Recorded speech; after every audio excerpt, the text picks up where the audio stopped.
बहुत बहुत स्वागत है दोस्तों आपका आज के इस मार्केट एनालिसिस के वीडियो में। चलिए दोस्तों देखते हैं क्या रहा आज का डेटा और कल किधर जा सकता है बाजार, क्योंकि आज एक्सपायरी थी तो काफ़ी सारा डेटा इसमें से एक्सपायर हो चुका है। हालांकि रिटेल क्लाइंट्स ओवरऑल ब्रॉडली देखें तो महाबुलिश गए हैं, काफ़ी बड़े वॉल्यूम में गए हैं और एफ भी ठीक ठाक बियरिश गए हैं और प्रोज भी ठीक ठाक बियरिश गए हैं। सो चलते हैं अब आगे, देखते हैं नेट पोजीशन की क्या वहाँ पे दिखाई दे रहा है, कल मार्केट किधर जाएगा उसको डिकोड करने की कोशिश करते हैं और किन बातों का ध्यान रखना ट्रेड करने में। शुरुआत करेंगे इंडेक्स फ्यूचर से। Retail client, domestic institution, foreign institutions, pros यानी प्रोप्राइटरी अकाउंट। ये कॉलम जो है दोस्तों, ये आज की जो चेंज है पोजीशन वो है। नंबर ऑफ लॉट्स है, Nifty, bank Nifty, Fin Nifty included है। और ये वाला जो कॉलम है ये आज की पोजीशन ऐड करने के बाद, कल की पोजीशन में आज की पोजीशन ऐड करने के बाद ये वाला आउटकम है। ठीक है, तो इस कॉलम से शुरू करेंगे, ये एक दिन पहले का है हमारा, तो यहाँ से शुरू करेंगे। अब हम देखेंगे इंडेक्स फ्यूचर से। तो रिटेल क्लाइंट्स क्या करके गए आज, 13,000 लॉन्ग करके गए हैं, तो कल 30 थे, आज जुड़ करके हो गए 43, तो 43,000 ओवरऑल वो लॉन्ग है। डी क्या करके गए हैं, कल तक थे 43,000 शॉर्ट, थोड़ी सी बाइंग करी, अब हो गए 41,000 शॉर्ट। कल तक थे एफ 32,000 लॉन्ग, अब आज करी उन्होंने सेलिंग, अब रह गए सिर्फ 12,000 शॉर्ट, माफ़ कीजिएगा लॉन्ग। प्रोज कल तक 19,000 शॉर्ट थे, 4,000 की आज बाइंग करी है, 14,000 शॉर्ट में है। इंडेक्स कॉल का डेटा देखते हैं। रिटेलर्स कल तक सेल में थे, आज अच्छी खासी बाइंग करी है, दबा के बाइंग करी है बोलना पड़ेगा, और 52,000 लॉन्ग में आ गए वो। एफ को देखें, 1,78,000 लॉन्ग थे, आज सेलिंग करी है 59 की, 1,19,000 लॉन्ग रह गए।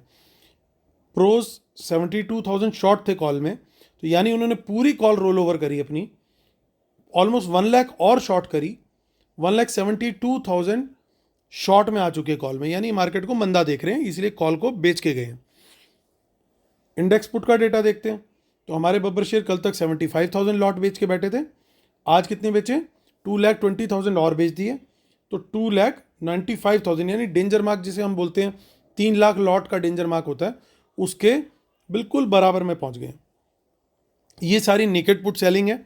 इसके अगेंस्ट आप ये समझ सकते हैं कि कोई बाइंग नहीं है, क्योंकि ये नेट नेट बेसिस पे दिख रही है, तो ये ओवरऑल तो नेट नेट बेसिस पे नेकेड सेलिंग ही है, इसके अगेंस्ट कोई हेज नहीं है। यानी बाजार नीचे जाएगा तो सर्टेनली रिटेलर को लॉस होगा। देखिए अब चलते हैं हम डी को देख लेते हैं। 2,000 उन्होंने बाई करी, 49,000 लॉन्ग।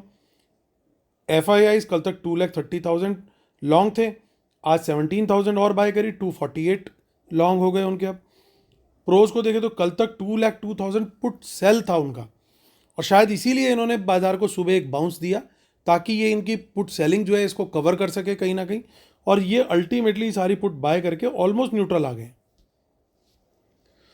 स्टॉक फ्यूचर का डेटा देखते हैं, बहुत ही इंपॉर्टेंट है, क्योंकि यहाँ पे हुआ क्या है गेम, कल तक 5,000 लॉन्ग थे, आज वापस से 22,000 शॉर्ट में आ गए। क्या किया है, लॉन्ग भी क्लोज किए हैं और फ्रेश शॉर्ट्स भी ऐड किए। और स्टॉक ऑप्शन के अंदर भी रिटेलर ने वंस अगेन बुलिश पोजीशन ही बनाई है, ओवरऑल भी बुलिश है और आज फिर बुलिश और बना दी है। बाकी स्मार्ट मनी ने जो है वो एग्जैक्टली उसका उल्टा किया। चलिए चलते हैं अब एनएसई की साइड पर, कैश मार्केट का डेटा देख लेते हैं। तो एफ यहाँ पे भी सेल करके गए 710 करोड़, और डी ने बाइंग की है 260 करोड़ की। बैलेंस बाइंग जो है इसका मतलब वो रिटेलर्स और प्रोज ने करी है। चलिए अब ऑप्शन चेन देख लेते हैं। सो निफ्टी की ऑप्शन चेन देखते हैं, 18,414 पे हुआ मार्केट क्लोज। तो यहाँ पे कुछ इन द मनी कॉल दिखाई दे रही है, बहुत ज़्यादा तो नहीं है। सो हमारा जो बाइंग का लेवल है, क्लियर कट पहली रेजिस्टेंस जो है वो 400 पे है, 18,400 पे। तो इसके ऊपर जब बाजार निकलेगा तभी बाय करना बनता है, और टारगेट रहना चाहिए 500 का। तो प्राइस एक्शन और सस्टेनेंस, ये दोनों चीज़ें बहुत ज़रूरी है, क्योंकि प्रोज ने कॉल बेची हुई है। तो जब उन्होंने कॉल बेची हुई है, जब तक वो कवर नहीं करेंगे अपनी पोजीशन को, प्लस साथ में एफ भी बियर चल रहे हैं, तो जब तक स्मार्ट मनी पूरी तरीके से मिलकर के कवर नहीं करेगी अपनी पोजीशन को, तब तक बाजार ऊपर नहीं जाने वाला। तो ये इसलिए यहाँ पे प्राइस एक्शन और सस्टेनेंस दोनों बहुत इंपॉर्टेंट है। और क्वांटिटी तब भी हमें छोटी रखनी चाहिए, क्योंकि हर लेवल पे रेजिस्टेंस है। देखिए अगला लेवल कौन सा है, 18,500, 18,500, यहाँ पे रेजिस्टेंस है। फिर देखिए आगे कितनी बड़ी राइटिंग है, 18,600। तो इतना ईजी नहीं होगा, बहुत धीरे धीरे ही बाजार जाएगा अगर ऊपर गया तो। अब यहाँ पे प्रॉब्लम कहाँ है, प्रॉब्लम देखिए इन द मनी पुट्स भी दिखाई दे रही हैं ठीक ठाक क्वांटिटी में, जैसे कल हमने नोट करी थी, वापस से यहाँ पे इन द मनी पुट्स अभी दिखाई दे रही हैं। अब यहाँ पे देखते हैं कि 18,400 के नीचे क्या है। 18,400 के नीचे हमें शॉर्ट का ट्रेड ओपन कर सकते हैं। यहाँ पे ठीक ठाक क्वांटिटी रह सकती है क्योंकि बड़ा क्लियर है, ओवरऑल डेटा बियरिश है, और ये एक सपोर्ट जो है 18,400 की, अगर ये निकलती है तो अगला टारगेट होगा 18,345, जो कि अभी लास्ट वीक का जो था वो लो था, वहीं से मार्केट ने बाउंस किया था। तो 18,345 पहला सपोर्ट है, उसके नीचे सस्टेन करता निकलता है तो दोबारा वहाँ पे शॉर्ट कर सकते हैं। अगला टारगेट रहेगा 18,300, और इसके भी नीचे निकलता है, सस्टेन करता है, प्राइस एक्शन देता है, तो अगला टारगेट रहेगा 18,200। बड़ा सिंपल है, बीच में कोई सपोर्ट नहीं है, कोई मीनिंगफुल सपोर्ट नहीं है, कोई बचाने नहीं आने वाला। सो ये लेवल्स हैं, इन लेवल्स का हमें ध्यान रखना है। अब चलते हैं आगे 29 दिसंबर को।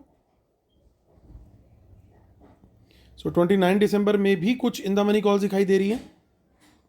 कुड भी possible in the money calls में राइटिंग हो, माफ़ कीजिएगा ये रिफ्रेश नहीं हुआ था, वो पिछला ही पेज था। तो यहाँ पे कुछ नहीं दिख रहा है, यहाँ पे मोस्टली अनवाइंडिंग है, तो हम इसको इग्नोर कर देते हैं, यहाँ पे कुछ डेटा हमारे मतलब का नहीं है। हम चलते हैं अब सीधा फिन निफ्टी की तरफ। सो फिन निफ्टी की 20 दिसंबर को है एक्सपायरी, सो अगली एक्सपायरी अब उसी की आएगी ट्यूसडे को। सो 19,216 पे हुआ मार्केट क्लोज। इसको कैसे प्ले करना है, इसमें 200 के ऊपर अगर सस्टेन करेगा तो 50 पॉइंट के लिए हम लोग यहाँ पे प्ले करेंगे, और फिर अल्टीमेट टारगेट जो होगा वो 300 होगा अगर प्राइस एक्शन कंटिन्यू रहता है ऊपर की तरफ, क्योंकि ये एक बड़ी रेजिस्टेंस है, इसे कल तोड़ना बड़ा मुश्किल काम है, क्योंकि बहुत बड़ी रेजिस्टेंस है। आप कंपेरेटिव एनालिसिस करके देखिए, बहुत बड़ी रेजिस्टेंस है। अगर ये टूट गया तो वाकई में कोई मिरेकल वाली सिचुएशन होगी, क्योंकि काफ़ी बड़ी राइटिंग है as compare to other writings. तो फिर एक अच्छी शॉर्ट कवरिंग का झटका भी देखने को मिल सकता है, और फिर 19,400 अगला टारगेट होगा, क्योंकि इसका मतलब मोमेंटम स्ट्रांग है, तो वो भी पॉसिबल है। लेकिन वो कब होगा, वो हमारा है प्लान बी। लॉन्ग साइड के जितने भी ट्रेड निकल के आ रहे हैं ये सब हमारे प्लान बी है। हमारा प्लान ए होना चाहिए टू शॉर्ट, अनलेस कि बहुत बड़ा गैप डाउन हो जाए और प्राइस एक्शन ना मिले। इन बातों को ध्यान रखना बहुत ज़रूरी है, क्योंकि इन चीज़ों में से किसी भी एक एस्पेक्ट को अगर हमने इग्नोर कर दिया तो लॉस हो जाएगा। शॉर्ट कहाँ करना है, 19,200 के नीचे, सिंपल 19,200 के नीचे सस्टेन करें। 50-50 पॉइंट के यहाँ पे टारगेट्स हैं। 19,100 भी निकल जाता तो फिर सीधा 19,000 के ऊपर ही जाके सपोर्ट है, तो वो भी कल टच हो सकता है, जिस तरह की ऑप्शन रेट चेन दिखाई दे रही है। हालांकि जो बिल्कुल ऑब्वियस दिख रहा होता है तब ये गेम थोड़ा सा उल्टा घुमा देते हैं, इसलिए कंक्लूजन का वेट जरूर करिएगा, क्योंकि हमें सारी चीज़ों को ध्यान में रखना है कि ये क्या खेल सकते हैं, हमें कहाँ घुमा सकते हैं। पूरा पकड़ के चलेंगे, इनको पूरा आज एक्सपोज करेंगे।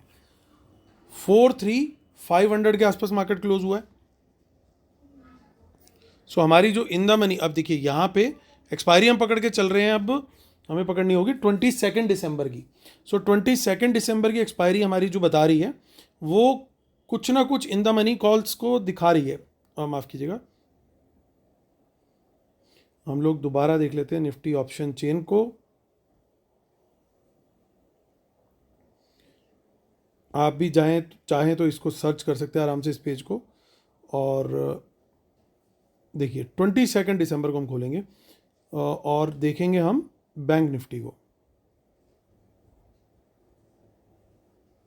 जी 43,498 पे हुआ है क्लोज, और देखिए यहाँ पे इन द मनी कॉल्स दिख रही हैं कुछ, यहाँ तक सारी इन द मनी कॉल्स हैं। तो अगर ये स्मार्ट मनी ने बाय करी हैं और कल मार्केट ने ऊपर जाना है तो वो ऑब्वियसली 500 के लेवल को क्रॉस करेगा, जहाँ पे भी खुलेगा वहाँ से क्रॉस करेगा, तो 100 पॉइंट के टारगेट के लिए हम लोग यहाँ पे ट्रेड ले सकते हैं।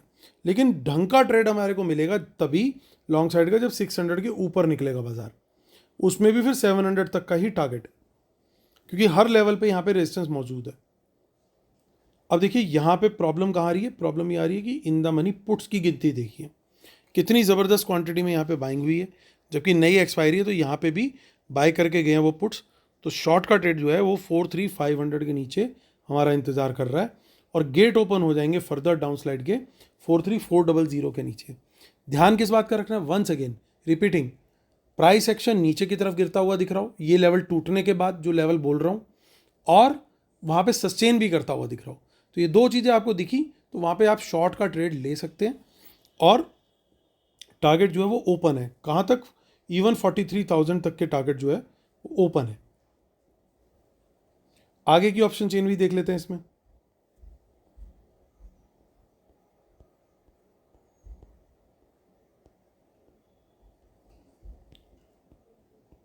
चलिए कुछ नहीं है यहाँ पे, चलते हम अपनी शीट पर, करते हैं कंक्लूड। रूल्स और सेटअप और डिस्क्लेमर को जरूर पढ़ लीजिएगा, इसके बिना हम अपने सेटअप को कंप्लीट नहीं मानते। सेमिनार के लिए लोगों ने एनरोल करना शुरू कर दिया है। जो लोग एनरोल कर रहे हैं उन्हें 15% का डिस्काउंट मिल रहा है अभी।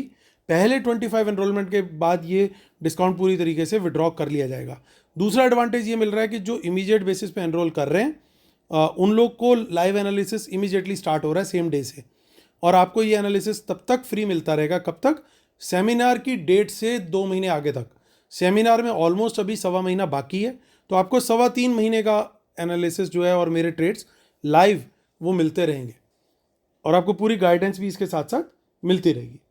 सो टीम को मेरी कांटेक्ट कीजिएगा, आपको कोई भी डिटेल चाहिए हो, और इस वीडियो के डिस्क्रिप्शन में भी मैं डिटेल डाल रहा हूँ। चलिए टाइम टू कंक्लूड। अब ध्यान किस चीज़ का देना है दोस्तों? बड़ा साफ है, एफआईज ने अपनी पोजीशन धीरे धीरे धीरे ख़त्म कर ली है पूरी तरीके से। कॉल्स भी काफ़ी कम कर ली हैं, पुट्स बढ़ा ली हैं। देखिए पूरी पुट्स इन्होंने रोल ओवर करी और फर्दर ऐड करी आज, और स्टॉक फ्यूचर में नेगेटिव आ चुके हैं। वहीं प्रोज को देखें, ये डेटा इग्नोरेबल है, लेकिन कॉल्स उन्होंने जितनी कॉल राइटिंग थी वो भी पूरी रोल ओवर करी, प्लस एडिशनल अच्छी खासी क्वांटिटी करके गए हैं, और अपनी पुट राइटिंग पूरी ख़त्म कर दी। यानी अब उनको नीचे कोई रिस्क नहीं है। कल तक काफ़ी हैवी पुट राइटिंग थी उनकी। सो अब हम लोगों को दोस्तों ट्रेड क्या लेना है, इस बात का ध्यान रखना है। ट्रेड जो लेवल्स शेयर किए हैं, पहले उन चीज़ों के नोट्स बना लीजिएगा ज़रूर। इन लेवल्स के टूटते ही नीचे की तरफ फर्स्ट प्रेफरेंस होगी, जो हमारा प्लान ये रहेगा, क्योंकि डेटा नेगेटिव है, तो हम लोग का चाहे फ्लैट खुले मार्केट चाहे गैप डाउन खुले, लेकिन इनमें से कोई सा भी लेवल टूटता हुआ दिखता है या बड़ा क्लियर कट हमें प्राइस एक्शन नीचे की तरफ का दिखता है, तो हमें शॉर्ट का ही ट्रेड देखना है। बाजार ये ना हो कि बाजार कहीं पे भी खुले, बाजार ने ऊपर जाना शुरू कर दिया, हमने पुट खरीदनी शुरू कर दी, डेटा नेगेटिव है। नो, वो काम नहीं करना है। प्राइस हमें नीचे जाता हुआ दिखना चाहिए। जब तक प्राइस नीचे जाता हुआ नहीं दिख रहा होगा, हम लोग शॉर्ट का ट्रेड नहीं लेंगे। That is what we call कि क्लियर प्राइस एक्शन विजिबल हो कि मार्केट गिर रहा है या चढ़ रहा है। सेकंड, तो अब आपके दिमाग में ये साइकोलॉजिकल सपोर्ट होगा कि हाँ डेटा नेगेटिव है, प्राइस गिर रहा है, तो हम लोग उसको शॉर्ट करें। लेकिन ये डेटा तो एफआईज को भी पता है, स्मार्ट मनी को भी पता है कि ये डेटा इतना ज़्यादा नेगेटिव है, तो वो हो सकता है वहाँ पे गेम घुमाएं। वो क्या क्या घुमा सकते हैं गेम्स? पहला क्या कर सकते हैं, वो मार्केट को खोल करके सीधा थोड़ा सा ऊपर को लेके जाएं, ठीक है, और वहाँ से ले जा करके फिर नीचे गिराएं, जिस तरीके से आज बैंक निफ्टी में किया उन्होंने। हो सकता है कल भी यही वाली गेम हो, लेकिन इसके बाद वो दोबारा कहीं ना कहीं ले जाके साइडवेज करके फिर ऊपर लेकर आ जाए। दूसरा गेम क्या हो सकता है कि पहले उसको नीचे लेके जाएं और 5, 10, 15 मिनट बाद जो है उसको ले जा करके वहाँ से अपनी शॉर्ट कवरिंग शुरू कर दें, या साइडवेज लेकर के चले जाएं और शाम को ऊपर खींच दें। तो ऐसे में हम प्ले आउट कैसे करें? तो हमारे प्ले करने का बड़ा सिंपल स्ट्रैटेजी रहेगा कि हमें लेवल्स को ध्यान में रखना है कि क्या लेवल थे। सेकेंडली हमें ये ध्यान रखना है कि जब भी हम लोगों ने ट्रेड ले लिया, जब ट्रेड में आ गए, लेवल्स को देख करके हमने एंटर कर लिया, प्राइस एक्शन भी दिख गया, हमने एंटर कर लिया, अब बचे कैसे कि ये गिरते गिरते टूट जाए, ऊपर को निकल जाए। तो हमारे को ध्यान रखना है कि हमने ट्रेड लेते साथ ही सिस्टम में स्टॉप लॉस जरूर लगा दीजिएगा। सिस्टम में जब स्टॉप लॉस लग जाता है, आपका कॉन्फिडेंस लेवल बढ़ जाता है। उसके बाद वो मार्केट जो है अपने तरीके से जैसे भी मूव देगी, और उसके बाद उस स्टॉप लॉस को धीरे धीरे चेंज करते रहिए। जैसे ही आप प्रॉफिट में आ रहे हैं तो स्टॉप लॉस को थोड़ा बढ़ा करके धीरे धीरे कॉस्ट के पास ले आइए। जब आप थोड़ा और प्रॉफिट बढ़ गया तो कॉस्ट से और ऊपर लेके चला जाइए। अब आपका प्रॉफिट में ट्रेल हो रहा है आपका स्टॉप लॉस, तो धीरे धीरे एसएल को अपने बढ़ाते चले जाइएगा, ताकि अगर मार्केट कहीं पे मुझे यू टर्न देती है और मेरा यहाँ एसएल लगा, मेरी यहाँ एंट्री थी, तो मेरे को कम से कम इतना प्रॉफिट, ये जो जोन है इतना प्रॉफिट तो मेरा लॉक हो गया। अब उसके बाद मार्केट चाहे ऊपर निकल गया, मेरा अपमूव छूट गया, लेकिन मैंने जो प्रॉफिट शॉर्ट बना के कमाया वो नहीं छूटना चाहिए। तो ये छोटी छोटी चीज़ें हैं दोस्तों, इनका आपको रखना पड़ेगा ध्यान, क्योंकि मार्केट रोज एक जैसी नहीं रहती। अब आज लगातार गिरी है तो कल भी लगातार गिरती रहे, मार्केट ऐसा साइकोलॉजिकल प्ले नहीं करेगी, क्योंकि सबके लिए बड़ा इजी हो जाएगा कल पैसा बनाना, क्योंकि सब बैठे होंगे, डेटा नेगेटिव है, तो चलो हम भी कल शॉर्ट की तैयारी करके चलते हैं। तो वो गेम, जब इनका गेम प्ले बहुत ऑब्वियस हो जाता है, ये कुछ ना कुछ ट्विस्ट लेके आते हैं। उस ट्विस्ट के लिए हमें प्रिपेयर्ड रहना है। और लॉन्ग में फिर कब जाना है? जब ये लेवल हमारे टूटेंगे रेजिस्टेंस वाले, तो हम तैयार बैठे होंगे वहाँ पे अपने प्लान बी को एक्टिवेट करने के लिए। चलिए दोस्तों, उम्मीद करता हूँ आज का वीडियो और आज का शेयर करने का तरीका आपको पसंद आया होगा। प्लीज़ कमेंट करके ज़रूर बताइएगा कि कैसा लगा आपको, ताकि ये वाला मेथड कंटिन्यू करना है या कुछ और आपको चाहिए। चलिए दोस्तों, कल फिर यही विश करता हूँ आपका दिन प्रॉफिटेबल हो। इसी उम्मीद के साथ आपसे लेता हूँ अलविदा। तब तक के लिए टेक केयर, बाय बाय।